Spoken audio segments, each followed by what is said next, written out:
My first real interaction with Welsh mythology and folklore happened when I was still at school, and that's something that I'm quite privileged to have. A history where I could look back at my school days and remember a time when my teachers read to me the stories, myths, and legends of the land upon which we lived in. Not everyone in Wales is privileged to have grown up with these myths and legends around them. I grew up in Aberfraw and we were taught that Branwen Ferch got married in Aberfraw to Matholwch, the Irish king. My mum and dad would take me down to Harlech, which is where Bendigeidfran's castle was said to be, and I spent all of my youth running around in castle ruins and learning about all these fantastical stories from people such as my teachers at school. Welcome, croeso, to the Welsh Witch podcast. My name is mhara.starling. I'm a Welsh folk witch, originally from Ynys Môn, the Isle of Anglesey, and in this podcast we explore the magical nature of the culture of Wales. Now today I have a very special guest on the podcast to speak with us all about Welsh folklore, Welsh mythology, and just folklore and mythology in general. Let me welcome onto the show Siân Esther Powell. Now, Siân Esther Powell is a folklore and mythology enthusiast. She is a museum professional from Cornwall and a graduate of Celtic studies. Siân shares her love for Celtic folklore and mythology via her podcast, the Celtic Myths and Legends podcast, as well as via her TikTok, which you might know her from, Celtic Siân. Her passion and love for all things Celtic in nature, as well as her unique and whimsical personality, is deeply infectious, and I am so lucky that she came onto the Welsh Witch podcast to chat with us today. We chat about the beauty and magic of folklore and mythology, and the need to enchant our lives with these fantastical tales.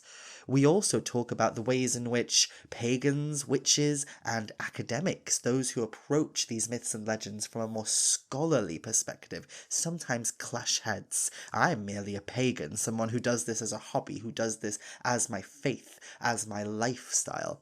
Whereas Siân has a degree in Celtic studies, so she lives that passion, but she also has that scholarly approach. So we talk a little bit about how academics might perceive these stories quite differently to pagans and witches today, and how sometimes we might bump heads, and how we might need each other sometimes as well. We also talk about the importance of connecting to your local landscape, connecting to the land as a whole, and we also touch upon a little bit of gatekeeping. Is gatekeeping necessary within certain circles to keep out harmful ideologies? Let's see.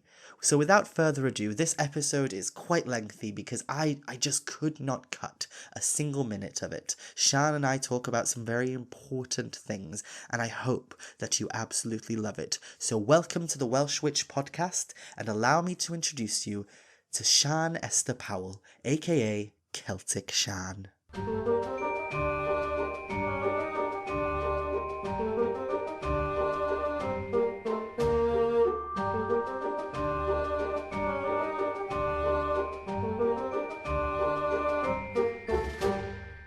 Hello, Siân, and welcome to the Welsh Witch podcast. How are you doing tonight? Hello, I'm great, thank you. I've been working all day, but I've been very excited about tonight, so thank you for having me. Gosh, I'm so excited that you even agreed to come on. I remember, I think when I first started TikTok, I was introduced to you because people kept tagging you in my comments. And I was like, who is this person that they keep tagging? I need to have a look. And it was just this amazing explosion of, I don't know, folkloric goodness on my feed. And then you duetted one of my videos and shared it with your audience. And that was, I had a freak out. I had a little dance with a broom on camera. And I was just so thankful. And ever since then, I've been so thankful that I've come across your work and come across you as a person as well, because you are a delight. Oh, thank you. And honestly, it's the same for me. I mean, when you first popped up on my For You page on TikTok, I was just like so chuffed. I was like, oh my God, look at this awesome person, like doing all of this like awesome stuff that I love. You know, it's not your listeners might be shocked to find out it's not every day you come across people talking about Welsh mythology and folklore and all that sort of goodness. So I was also equally delighted. So you're not a witch, you're not a pagan, I don't think, if I'm right in saying that. Not yet. Not yet. I would say not yet, because it's not something that I'm opposed to, but in good conscience, it's not, I couldn't ever say I am pagan because I've not ever really looked into anything properly. I just like trees. That's about it for now. Oh, that's the first step. Oh Slippery gosh. slope. But even though you don't seem to practice paganism or witchcraft yourself, you attract that kind of audience, because I've noticed a lot of your audience are the same as kind of my audience, and a lot of the people who follow me and message me and such, they always recommend that I follow you. And I think a lot of people just assume that you are a witch because you're so into folklore and magic, and so I guess you're like an honorary witch with us now. Thank you. And I have to really credit Witch Talk, or the sections of TikTok that, are where witches are. I know there's been lots of different hashtags thrown around, but I really have to credit that, because that's initially, well, that's where a huge chunk of my audience first came from, and which kind of propelled me into the For You page of lots of other people.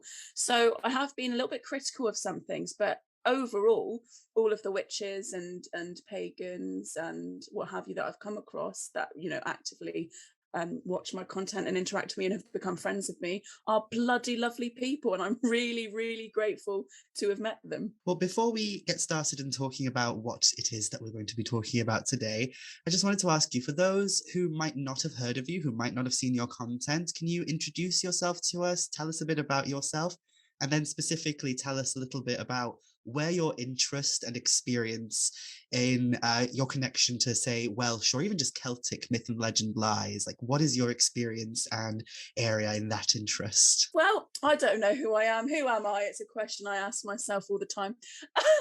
But I work in a museum, but I'm very, very much in love with folklore and mythology. And I started a little podcast called Celtic Myths and Legends podcast in December 2017. So I guess that's where my love, or my kind of promoting and making content around folklore began. And that's where I was able to build a little bit of an audience. And I'm very loud on Twitter about Cornwall and folklore and that sort of stuff.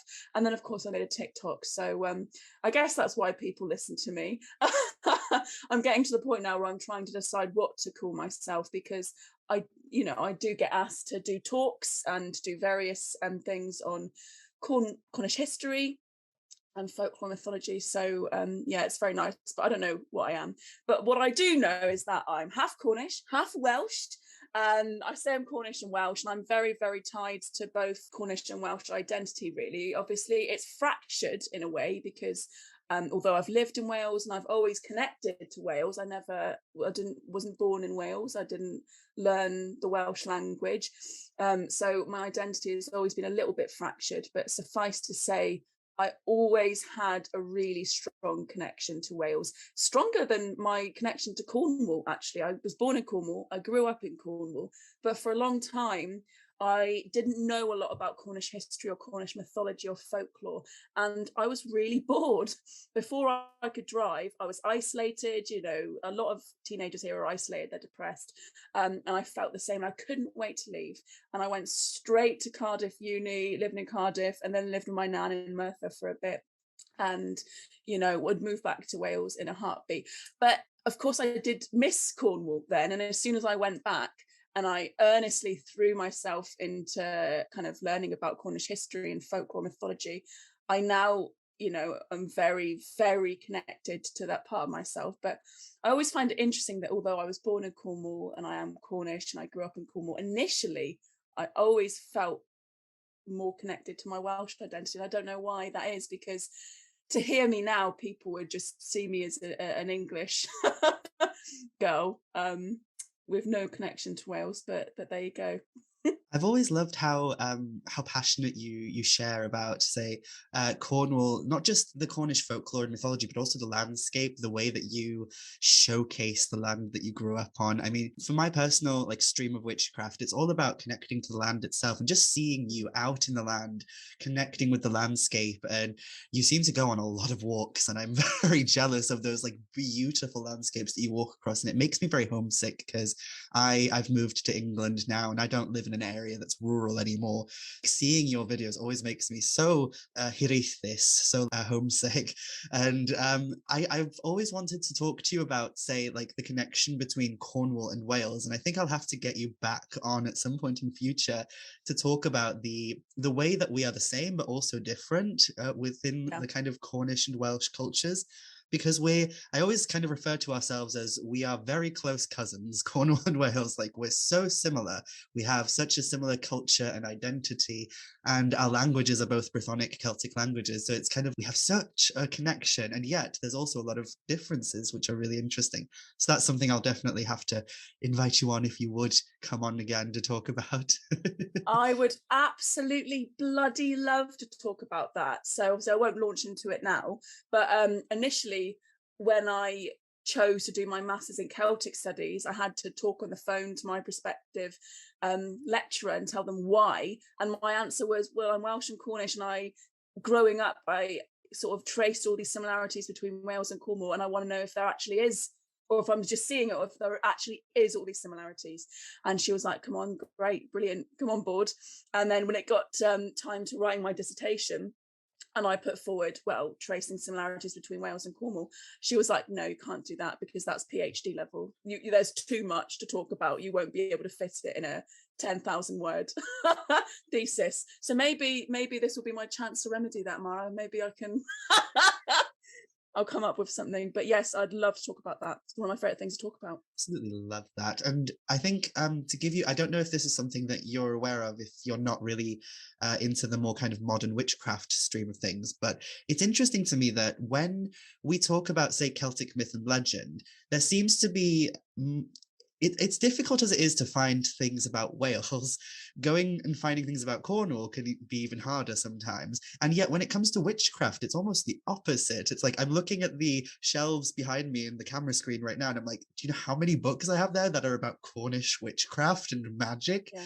And I think that might be because of the Museum of Witchcraft and Magic down there and the amount of like workers that you have that operate in a very kind of folkloric witchcraft style that we call it, where they're inspired by the folklore of Cornwall. But yeah, it was very inspirational to me when I first started kind of exploring witchcraft. I found a lot of authors that came from Cornwall and who were so inspired by their folklore and by their land. And I was there going, there must be this for Wales as well. So it would be very, very interesting. But today specifically, I wanted to talk to you about Welsh myth and legend, and specifically the Mabinogi and Welsh mythology, Welsh kind of medieval literature, and how these things kind of play a role in your life and also just in our lives in general, how important they are to us. So can you let us in on your interests in myths and legends of the Celtic nations, and when that started, what initiated your interest? Because I know you talk about the Mabinogi sometimes on your TikTok and in your posts and such. So where did that interest come from, and how did that start? So for me, I mean, my name's Siân Powell, so I have a very Welsh name anyway. So my kind of love and connection to Wales, like I said earlier, started very early. And I was always doomed. I said this on a podcast the other day I was on. I was doomed to be a nerd. I was doomed to be a nerd. My dad's really into fantasy. My dad's Welsh, and he's really into fantasy and science fiction. So I grew up devouring, Lord of the Rings and fantasy and what have you, without knowing about the Mabinogi yet. So I was always in that mindset to love enchantment and kind of like fantasy and magic in that sense, in that sort of folkloric sense. And I think for me, I can't pinpoint exactly when I started looking into it, but I think I looked into sort of Welsh history and mythology in earnest before all the Cornish stuff, and came across the Mabinogi. And then to find out that the oldest piece of prose literature in Britain is Welsh. And not only that, but it's basically the cornerstone to a lot of Western fantasy as we know it. So Tolkien was very inspired by a lot of Scandinavian epics, but also the Mabinogi. And then you look, the further you go, the more you realize that kind of British literature and European literature, a lot of it is very influenced in turn by the Mabinogi, Arthurian legends, all of it. And when it gets down to it, all of that's really cool. All of the academic and the significance of it, all of that's just really cool. But when you get down to actually reading it, oh my God, it's just amazing. It's like Monty Python on acid, and Monty Python is already Monty Python on acid. It's just the most incredible thing. Stories filled with betrayal and magic and transformation and love and adventure, and it's just the most brilliant thing, and I can't believe not everyone's obsessed with it. But you know, you look at pop culture today, you look at fantasy pop culture today, you look at The Witcher, you look at Elden Ring, you look at all of these big fantasy franchises, the amount of Welsh language that's in it, the amount of influence from the Mabinogi. So the Welsh language and Welsh mythology, and a lot of this derived from the Mabinogi, is really just a basis for a lot of modern fantasy. And as a nerd doomed to love that stuff, to kind of have those two pieces connect was like, so that was my initial sort of love for it. Going off of what you just said about the importance of these stories, not just, you know, to our culture and to our heritage, but also to just like modern fantasy in general, do you have a particular story that you connect to the most, or one that you just love to read or to talk about the most, or any characters? Because I know that within the kind of pagan community, we tend to really fixate on certain characters and such. But I'm just wondering, from your perspective, are there any that really just sing to your heart and that you can recite easily off the top of your head because you're just really deeply into it, and why that might be? So obviously, as I said, initially my interest was very much like nerdy in that regard, but actually in a kind of academic sense, the Mabinogi is incredibly significant at looking at Welsh culture and society, and the way that society was sort of formed, like gender roles and all sorts of interesting things. And actually you can read a big deep strain of morality through the Mabinogi. So, you know, that these stories were captured in writing sort of 12th, 13th, 14th century, but they're taken from, you know, likely taken from performances and oral storytelling that's much older. So although we kind of think of it in terms of Arthurian legend and medieval stuff, those stories are actually portraying a Wales much, much older than medieval Wales. So it's really, really important for that, in that sense. So for me, what I love is that you can really have these kind of ethical discussions and analysis of it. So you can look at Blodeuwedd, and you can look at women being forced into marriage and that kind of thing. You can look at Rhiannon and, you know, see again women being, you know, strong, powerful women that can have their agency taken away from them quite quickly. I don't know what you can see when you look at Bendigeidfran or whatever, but he's a giant, so he's cool. And you're looking at characters like Ethnician, and he's like this archetypal jester, joker, trickster character, except he's not, because he's actually quite scary. But then he self-sacrifices. So you've got all of these characters that kind of set they kind of created the template for a lot of these kind of characters, but also they're so much bigger and faster than that. So I love Ethnician because he's a horrible, I don't know if I can swear on this podcast, but he's a little shit. He's a really nasty piece of work. And he's violent and he's entitled and he's horrible, but he also kind of sacrifices himself ultimately in the end to protect his family and his people. So he's a really interesting, strange one. I love Blodeuwedd. I love a flower maiden. Come on, flower face, love her to bits. But I'm really very fond of all of the women of the Mabinogi, you know. and they're the most interesting characters. I'm not even saying that as like some sort of, crazy feminist with an agenda. I mean, I am a crazy feminist, whatever, but it's the women that are the most interesting to me. So Ariane Prod, I know that she's big in a lot of kind of witch communities, but for me, I like her because she sort of just has this kind of innate, um, I don't know, not contempt, but she will not bow down. She's having none of it. People keep trying to overstep her boundaries and she keeps putting them up anyway and being like, no, not having it. But I can't. Let me listen to me. I can't pick a favorite. I love them all to bits. But for me, it's the women that I'm most interested in, and Ethnician, because he's just, oh, he's a sort, isn't he? I definitely think that what's very special about the Mabinogi specifically is how real the stories just are and how relatable they are to our day-to-day lives. Because when I was writing my book, I was just taken aback by how much we could relate these stories to our day-to-day lives and the things that we go through. We have characters like you were saying, like Lodewedd, who has an entire story based around this idea of people trying to push her to become something that she is not and does not want to be, and she's punished for that. And I think a lot of people can relate, especially women in today's society. We can relate to the idea of being forced to be seen as something that we're not, and then be punished when we inevitably turn around and say, no, that's not who I am. And we also have characters like Rhiannon, who goes through such immense grief and trauma, and then she just kind of turns it all around and is this strong character throughout regardless of it. And there's that echo of kind of healing from those traumas and griefs that we've gone through.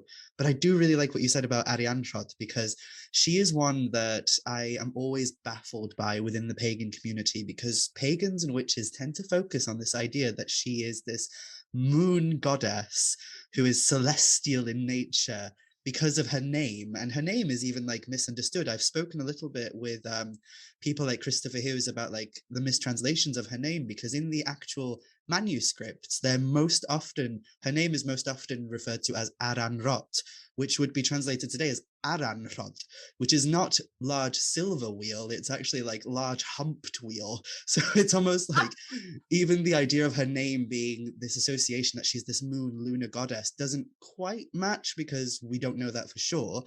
And yet her character has so much that we can draw upon anyway, if we were to look at her as a figure of empowerment and a figure of someone who would help you understand how to establish boundaries and stand strong in your own self. So I've never understood why this focus on the moon and the stars and the Milky Way and such has been so present within the neo-pagan and witchcraft community, because she's just such an intense and amazing character as it is. You know what? This probably comes up way more than we think, is that a lot of times when we're kind of studying mythology, folklore, and I'm assuming witchcraft as well, we're relying on sources of information. So when those sources are being filtered through people who have got something wrong or mistranslated or something like this, that gets filtered through by a bunch of people, and then those people become an authority on a subject, and then it filters through to another bunch of people, and then it filters through to us. So there's probably a lot of things that we assume and that we have kind of created that is probably a more modern retelling or understanding of some characters, because of just years and decades and hundreds of years of this sort of stuff filtering through different people with their own biases, their own perspectives on the world. But yeah, for me, mythology and folklore, I love them because they hold up this mirror to people and what we believe in and what our kind of priorities are in life. And my favorite way to, when I get a bit creative and when I have a little go at creative writing and stuff like that, is I use folklore to talk about very real world issues. And I think you can talk about really hard hitting stuff. I mean, like really powerful, horrible things that happen to people, or really just intense experiences that people have. But when you dress it up in a little bit of folklore and fantasy, it makes it easier to digest for the person suffering from that, and for other people to understand. So I think you can have really fascinating conversations, whether they're kind of very political or whether they're very personal or what have you. But you can have really very fascinating conversations about what it is to be a human being through mythology and through folklore, in my opinion. Absolutely. And I don't know if this is more of just a personal thing, but for me growing up, I just liked seeing the place that I grew up, I guess. Because I mean, the Mabinogi is interesting in that it mentions real places that you can still go to this day. It's like it's not this mythical landscape that does not exist. You know, we can actually visit Harlech, which is where Bendigeidfran's castle was. We can go to places like Dyfed, which is where Pwyll supposedly came across Arawn and was guided into the other world. So it's almost like these in like fantastical stories that are going on. They're rooted in a world that, for me personally, I grew up in, and I loved being able to see that because often. Seeing Wales represented in media and such was just not a thing that we saw much growing up. And so to see these epic tales and adventures happening in the landscape that you were being raised in and grown up in, it was kind of like seeing that there was magic in your land and that your culture was also just as magical and inherently like powerful in the same way as like the Greeks and the Romans with their mythology.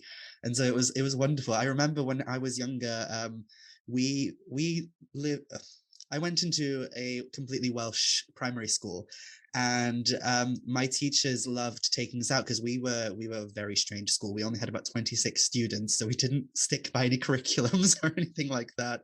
And they loved to like take us out into the village itself to learn about the history and the folklore of the region. So we had the historical side was that we were in Aberfraw, which of course was the court of the kings of Wales for such a long time. It was where like the court of Llywelyn was.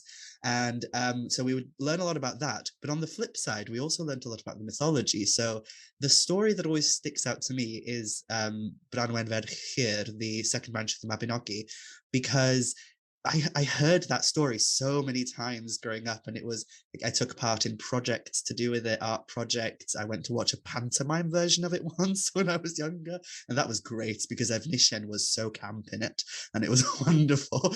But the thing that always connected Branwen to me personally was the fact that tiny little part of the story, but there's in the bit where they're talking about the wedding between Branwen and Matholwch, they say they got married at Aberfraw. And that to me was like, oh, they got married where I was growing up. Oh my gosh. And that was so exciting for me as a child.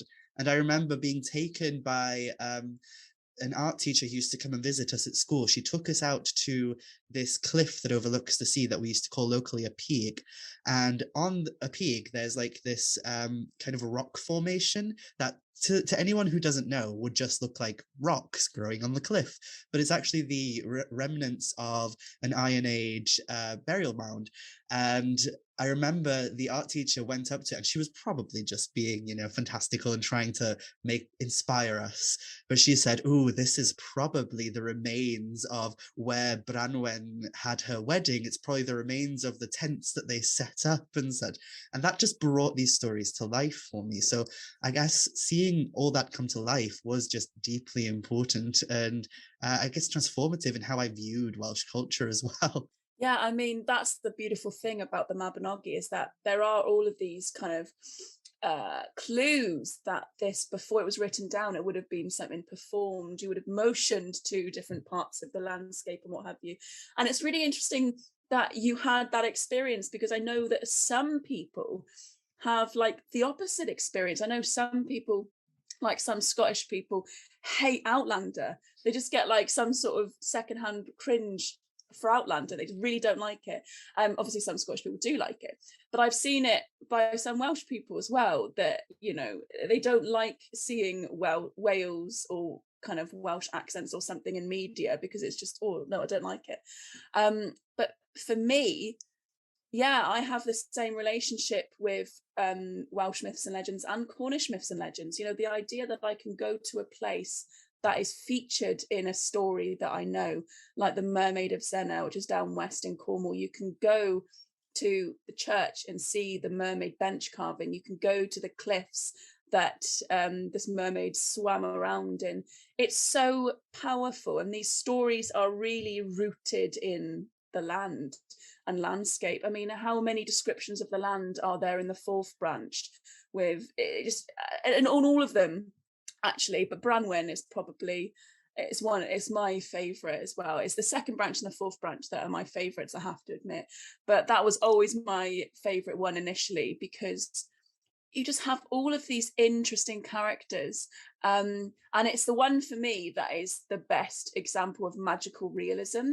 So number 4 has all this magic in it, but it's very magical. But branch 2 of Branwen, he's a giant, he's a giant king, and the only thing about Bendigo Fran or Bran or whatever you call him, the only thing about him indicating he's a giant is saying he's never been in a house big enough for him. It never says he is a giant king. It's all these little hints that, all of these magical, strange, otherworldly things are dressed up as purely normal, completely normal. And the same with Branwen being able to train birds to carry a message across the sea to talk to her brother about the abuse she's kind of suffering. It's all this magical, brilliant stuff that is just treated as totally normal.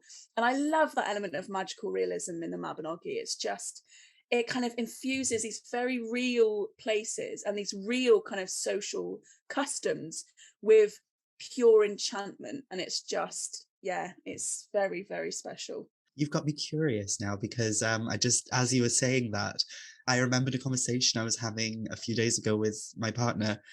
We were talking about the type of fantasy that we like, because a lot of people, because of my interests in like witchcraft and magic, they assume I would be really, really into like high fantasy, like escapism. I know some people always assume that I'm into like role-playing games, like tabletop role-playing games and things like that. And I'm not. And I'm also not like that into like Lord of the Rings and things like that. I like the idea of them, but whenever I go and watch them, I'm not really that into them.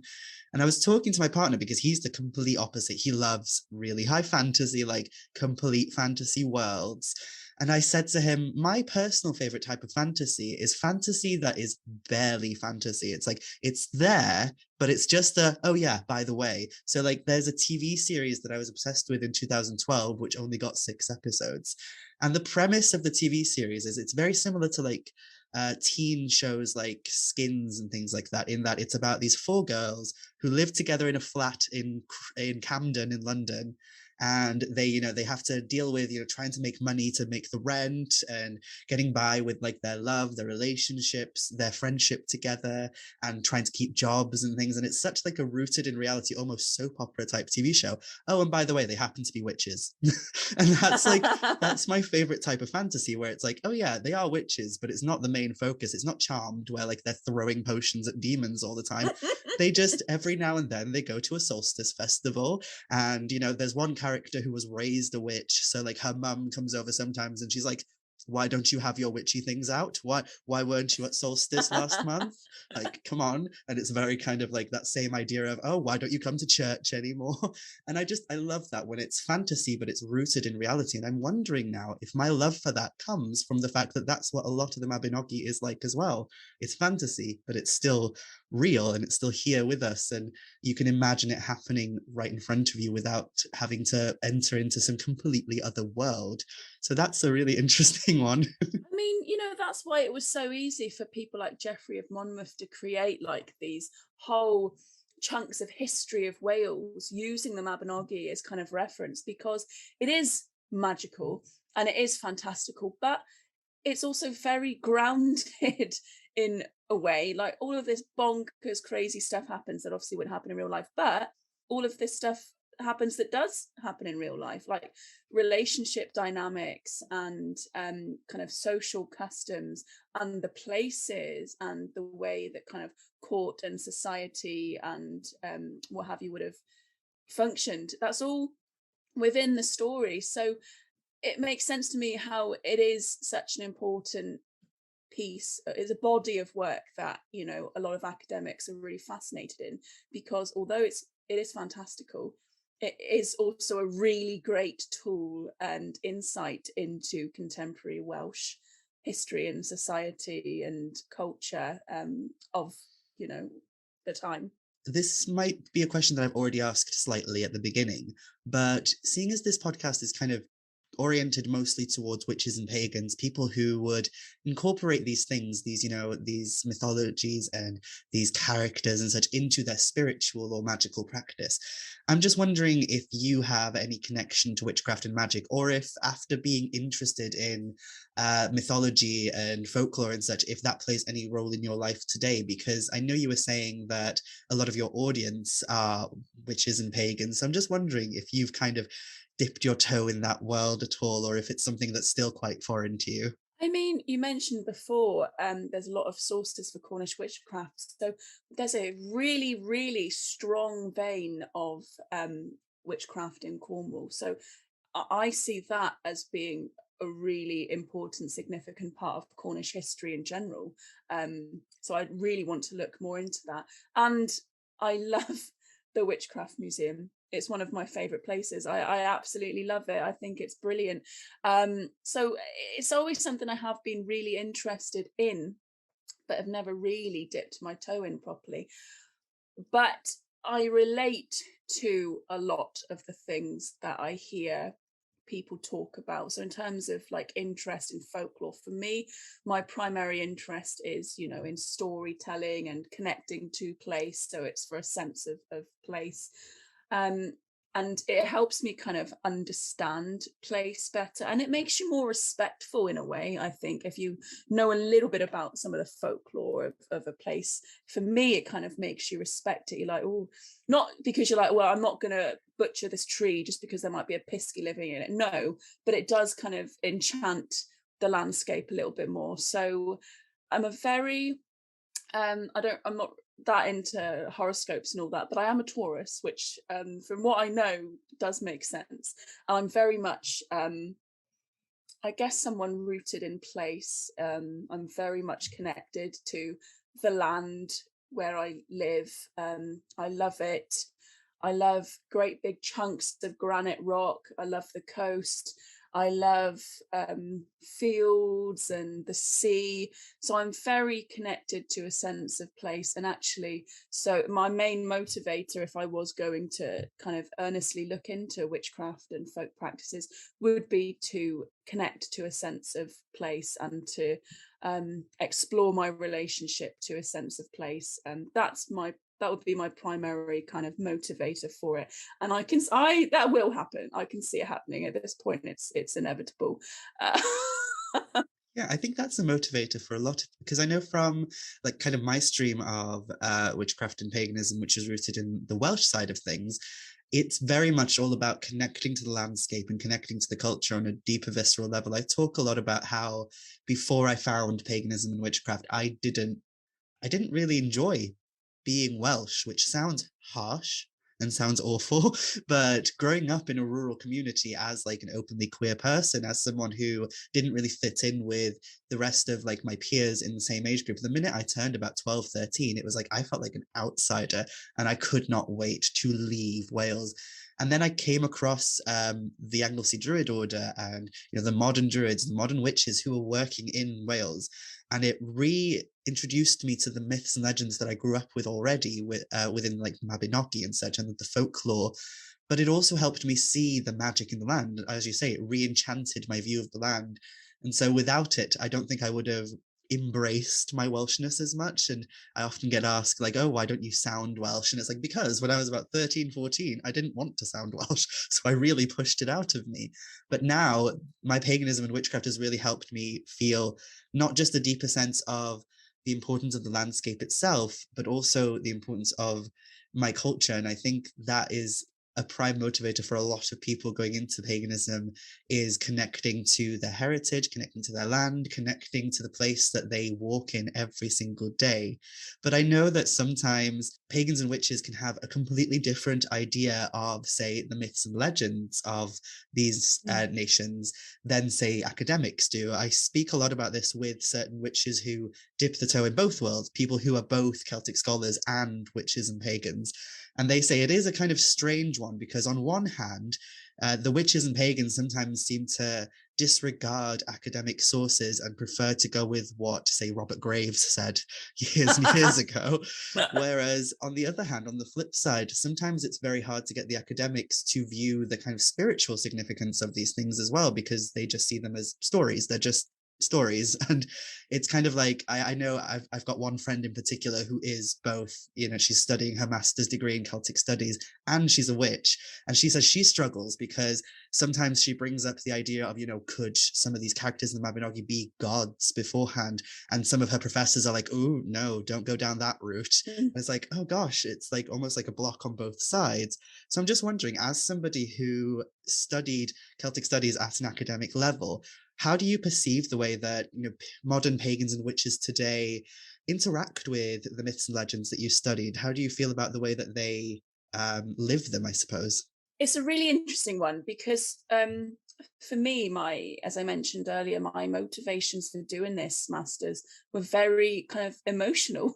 They're very emotional, very personal.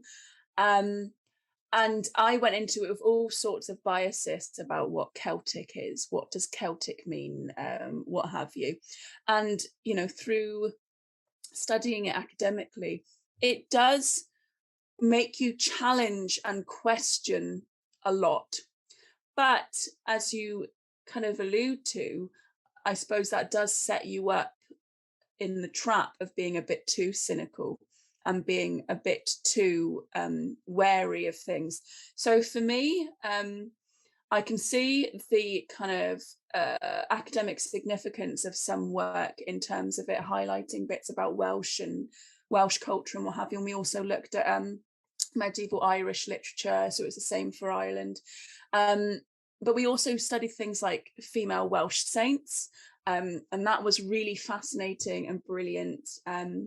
So it's a really great degree for studying a lot of different things. So, you study history, you study mythology, you study folklore, but it does mean that sometimes you've got to check yourself for not being this sneery kind of academic looking down on people who are just kind of making their way through the sources the best they can and just having their own personal emotional relationships to the texts and to how they navigate the world. So I am kind of critical and wary of some things I see pertaining to the concept of Celtic and pertaining to Celtic studies. And I will highlight some issues that I have that some people kind of propagate. But I do also have a kind of emotional view of the stories, and I do think that I've got some of the same motivations that I love the stories and the myths and legends that a lot of witches and folk practitioners also have.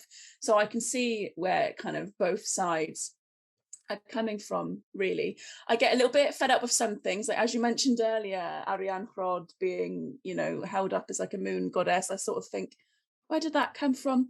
But I also don't think there's any point having a blanket generalization on anything. So I wouldn't go ahead and say all of the characters are gods and goddesses, but I also wouldn't kind of shut down that conversation. I wouldn't say those characters and those kind of characters couldn't be gods and goddesses once, or based on some kind of god or goddess of the past. So I'm not really in favor of turning them all into gods and goddesses, but that's a very personal thing of mine. But also at the same time, I think however you navigate the world is a very personal thing to you. And if you emotionally connect to one of the characters in the Mabinogi and kind of hold them up as this god or goddess or whatever other name you want to call it, as a person that you kind of live your life by, they help you view the world and help you kind of navigate the world around you. I don't see how that's a problem. People do that with their favorite superhero characters. I don't see why there's anything wrong with holding up a character from a medieval text and kind of helping that using that character to navigate the world around you. And there is academic sources to say some of them, they could have been gods and goddesses. So it's all a bit of a mixed bag when it comes to witches and academia and paganism and what have you. And I think sometimes I'm sort of towing the line between a lot of different areas, but there we go. I think it's important to acknowledge, and I might get absolutely hated for saying this, but sometimes gatekeeping can be good because sometimes there are ideas that are pushed in these kind of communities that exist online that are just not just wrong but also harmful as well. I mean, one of the biggest harmful pieces of information that I see pushed online is this idea of, you know, like Celtic blood, and this whole it treads into this whole white supremacist way of thinking, and I get very tired of that, especially because I'm part of a lot of pagan groups online. So yeah, sometimes it's good to stand up and say, actually, no, you're full of shit Yeah. there. And I don't think a lot of people understand sometimes that's what they're doing, is that they're continuing this kind of blood and soil conversation that's been happening in white supremacist circles for decades, for a long time. So I'm very, very wary of that. So we both mentioned that we have a very strong sense of place, but it's got nothing to do with like DNA or genetics. It's simply because it is the place where I live and where I grew up in. So it means a lot to me. So I do struggle, and I have struggled a lot with people who obviously want to connect to their heritage, and that's fine. Having some sort of feeling of ownership of a land that they've never been on, and that's not their fault. That a lot of the time they've never visited the place where their ancestors or what have you are from. But I'm very wary of people having too much significance of a sense of space and a sense of place if they've never been there, and having a sense of ownership to it, like it's my ancestral homeland, that kind of thing. I understand people having an interest in it and being fascinated by a place and thinking, oh wow, I can imagine my great great great grandmother like walking those along those hills and looking at that stretch of coast. And I can understand that that's a real emotional response, and I can understand that some people are looking for a sense of place, they're looking for a sense of identity, especially, you know, if you're from somewhere like America or Australia, where the land you live on is kind of basically stolen. I can understand you'd have a really, really complicated sense. You have a really complicated identity when it comes to sense of space, because you know you feel too bad for connecting to the land where you're from, because it's not your kind of ancestral land. So I struggle with that a lot, and I feel like sometimes I'm too judgmental of people, and I have to check myself, and it's not very kind. And I could kind of approach people with more empathy when they are struggling with that kind of sense of identity. But I'm also very wary and very quick to shut down any conversations and discussions that are kind of basically white supremacist. Even if people don't quite realize that's what they're doing, we can have all these biases without realizing. We can be racist without us thinking that we're racist. You know what I mean? People can propagate quite harmful talking points and quite harmful narratives without even quite realizing that's what they're doing. And they can fall prey to, you know, propagating these things, like I said, blood and soil, that kind of thing this concept that's very much propagated by racists and white supremacists. So yes, I can be very wary, and I struggle with that kind of side of things a lot. And I know that's where a lot of witches and pagans are coming from, is they want a sense of space, and they want to have roots and a sense of identity that helps them. So kind of practicing folk practices and what have you helps them connect to that, and I can totally understand that. But I will kind of shut down anything that gets too fascist. Yes, and I love that.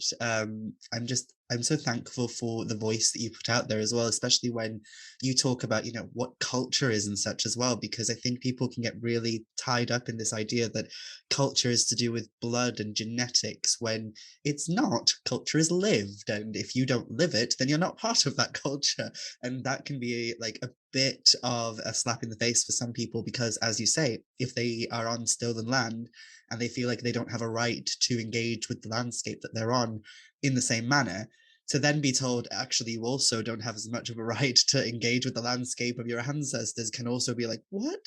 It's like, we're not saying you don't have a right to engage with that, but, it can also be problematic for you as somebody who has never lived in this place, has never engaged with the culture, and didn't even know that you were part of this culture, like genetically speaking, until you did a 23andMe test or whatever. Then Yeah. sometimes it can be a bit, I don't know, I don't know if this is judgmental of me to say, but sometimes when I come across people who for generations and generations have lived, say, in America or Australia, and they're like, I'm Welsh. And it's just like, are you? And at the same time, I have people coming into my comments saying, you're not Welsh because you don't sound Welsh. It's like, oh my Yeah. goodness. I had recently, this is me just airing my problems now, but I had Go for it. recently, there was a guy from the Ozark region in America who decided that I must be faking being Welsh because I call myself Welsh. And that means that you're not really Welsh because Welsh is a slur, apparently. And I understand where he got this idea because it is a conversation that's happening at the minute, that the word Welsh, came from this word that means foreigner and such. But it's obviously a misunderstanding on his part. And he was also mixing up this idea of what being Welsh and what being Cornish was. And at the same time, while saying that I'm a fake Welsh person because I refer to myself as Welsh, he was there standing going, I'm Cornish with his American accent. And in moments like that, I do get frustrated and I'm like, oh my goodness, please just look at yourself in the mirror. Yeah, I get really frustrated with that as well because, that it's people will be picking up on hints of conversations that are being had within Welsh communities. People in Wales, people that are Welsh, in Welsh communities, and sort of picking apart bits and bobs. And you see it the same with Irish stuff and Cornish stuff and what have you. It's really difficult to have a full. You can't fully engage in some conversations that are happening within a community if you're kind of from outside that community, which is really difficult to say. And I must also point out that in some ways, Americans, for example, can't quite engage with some kind of cultural practices or what have you. But also a lot of things, a lot of like language and a lot of cultural practices have been really preserved by very keen Americans, Americans that are really invested and earnest in their search and their kind of desire to connect to their history. So a lot of language, a lot of cultural kind of and folk practices, I think, have been really helped to be preserved because of lovely enthusiastic Americans. So I don't want to do a blanket sort of criticism of Americans, but there is that need to prove authenticity. And at the end of the day, it's all a bit arbitrary and it's all a bit silly. So, I get it a lot with people saying that I'm not Cornish, I'm just English. But for me, I grew up in Cornwall and uh, most of my family are Welsh. So English doesn't mean anything to me. It's not something I connect to at all. I don't have any family in England, other than my sister that just moved across the Tamar. That's not very far, but it doesn't mean anything to me. So when people turn around and they go, "Well, you're not really Cornish, or you're not really Welsh, you're just English," it is really difficult. So I think a small sense of gatekeeping can, it's almost like you have guardians of something, like guardians of history and heritage and cultural practices, and you're just trying to like um guard it and look after it for other people. But I think obviously you can take that too far as well. And when people try and gatekeep you and tell you that you're you're not Welsh enough because you don't sound like their idea of what a Welsh person sounds like or what have you, it's so silly and like really quite offensive and hurtful, I can imagine. Yeah, deeply. And I'm going to quote, so my friend Christopher, he often says, when conversations surrounding, say, cultural appropriation or is Welsh practices, are they a closed practice, comes up, he often says that, we don't own these practices. We don't own this culture as people who live on this land, but we are the caretakers of it because we're here and we're preserving it. And sometimes, and that's his quote, my interpretation of that is, and sometimes caretakers have to stand up and go, actually, you don't belong here, so can you just move along? And that's not negative, I don't think, to sometimes stand up and say, what you're doing is harmful, what you're doing is hurting this culture more than it is preserving it. But it's Yeah. important to acknowledge as well that, we don't own it either. And there are so many strides that have been done by people outside of the culture to preserve the culture as well. And it's beautiful that more and more people are becoming aware now of the importance of keeping these cultural traditions and beliefs alive. And I'm so grateful that there's so much more voices out there now talking about this kind of stuff. And that leads me to ask you the next question, which is that I wanted to ask how important you feel it is to preserve these myths and share them to newer generations, to new people. You share your version of them and your insight into them to your audience online, and that means that more people are becoming aware of them now. So how important do you think it is to do that, to really push it and bring it into people's awareness? I think it's so important. I mean, let's be frank, it's not everyone's cup of tea. Myths and legends and witchcraft and paganism, it's not everyone's cup of tea. Not everyone's going to be interested in it. Some people will just be apathetic, and some people will be like against knowing anything like that. I know that I sometimes feel like I hit a bit of a brick wall with some people who are really into like history and are very, whatever, and folklore, and storytelling is a little bit of a silly version of that. But for me, I think it's really, really important because it's an accessible kind of gateway into learning about history and learning about uh, the kind of culture of these different regions. So I think I love storytelling and folklore, because for me, rather than pulling people apart, I see it as bringing people together. So you can see the same types of archetypal stories and characters across the world, and I think that is a beautiful, lovely thing, because it kind of shows that human beings are more similar than different, and there are these things that bind us all together, love, betrayal, fear, all these kind of themes and emotions and what have you that all human beings face. So I think storytelling is a really important, underrated historical tool to study people, to begin with. And as I said before, I think it holds up a mirror. So it helps you understand the people of a time and place much better. So if you're looking at a particular folklore, say from like the 18th century, it's going to have details in it that will give you a better insight into the people of that time and that place and how they lived their lives. So I think it's really important historically and in an academic sense like that.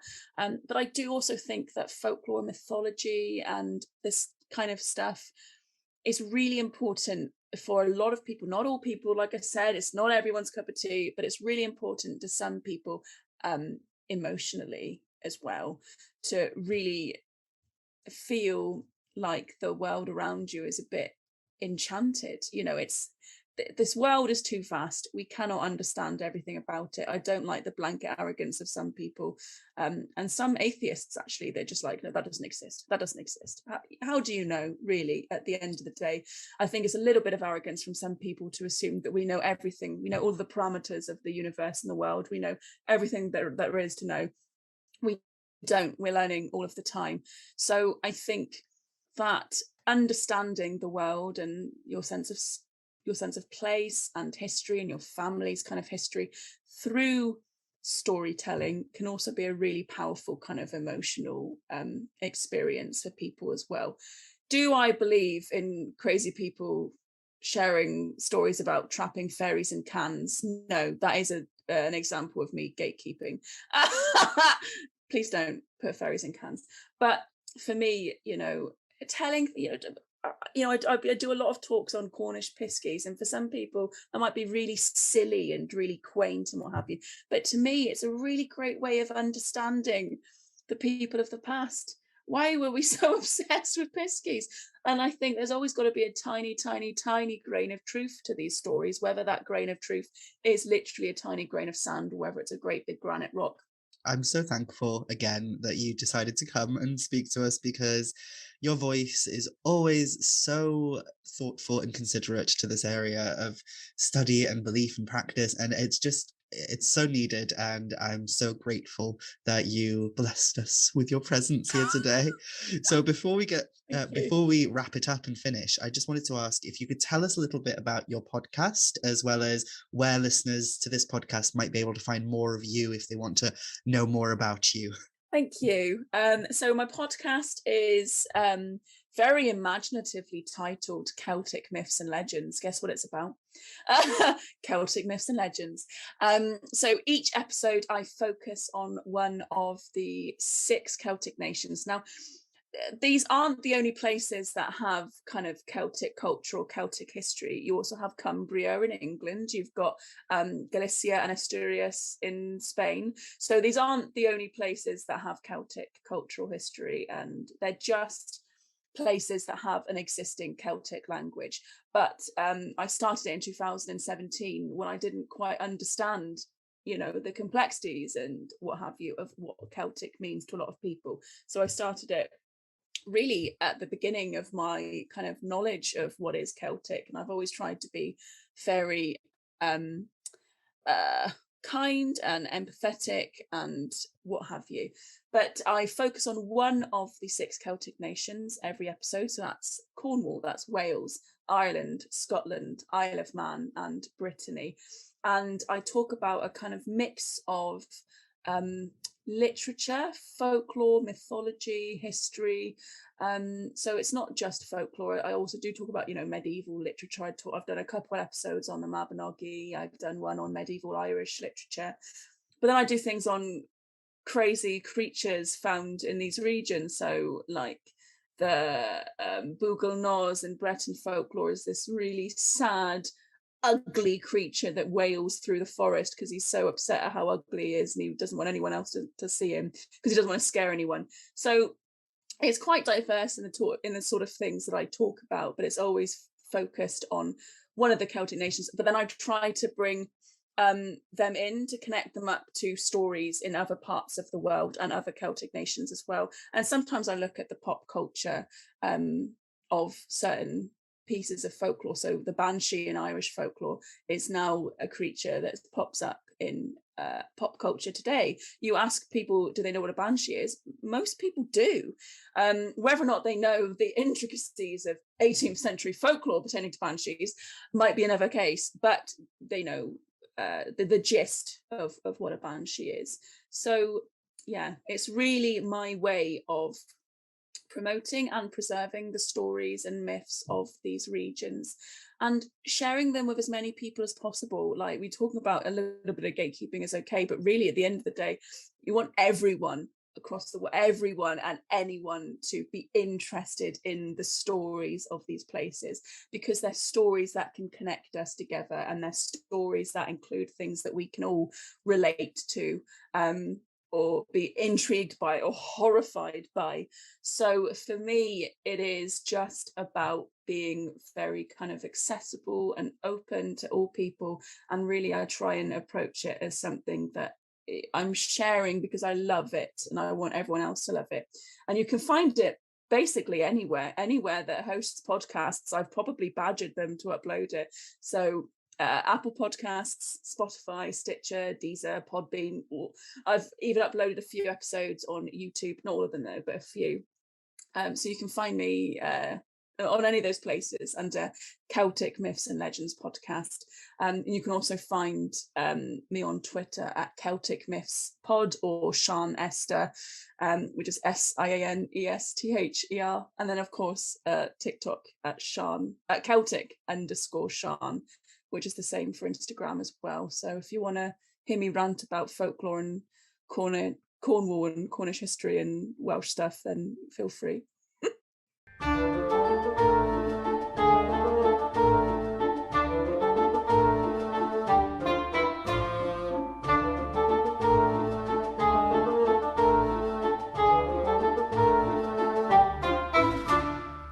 What an amazing chat. Thank you once again to Celtic Siân, to Siân Esther Powell for coming along and chatting with us. I really hope I can get Siân back on the podcast very soon to chat with us about more magical things. Now, thank you for listening, and thank you, if you are a regular listener, for being patient with me. I've been on a bit of a hiatus recently for a variety of reasons, and hopefully I'm crossing every appendage that I currently own. I'm hoping that this means we're back to regularly scheduled podcasts once again. Now remember, if you want to support the show, if you want to support me and the Welsh Witch podcast and everything that I do, you can join my Patreon for as little as £1 a month. That'll give you early access to these podcast episodes. I'm planning on making exclusive podcast episodes just for patrons. My patrons also get access to exclusive videos, blogs, and other content, and they get access to a Discord group and a Facebook group. So if that's something that you think you'd like, check out my Patreon, mhara.starling, as always, on everything. Thank you so much for listening. We will see you next time on the Welsh Witch podcast. Bendithion swynol. Magical blessings.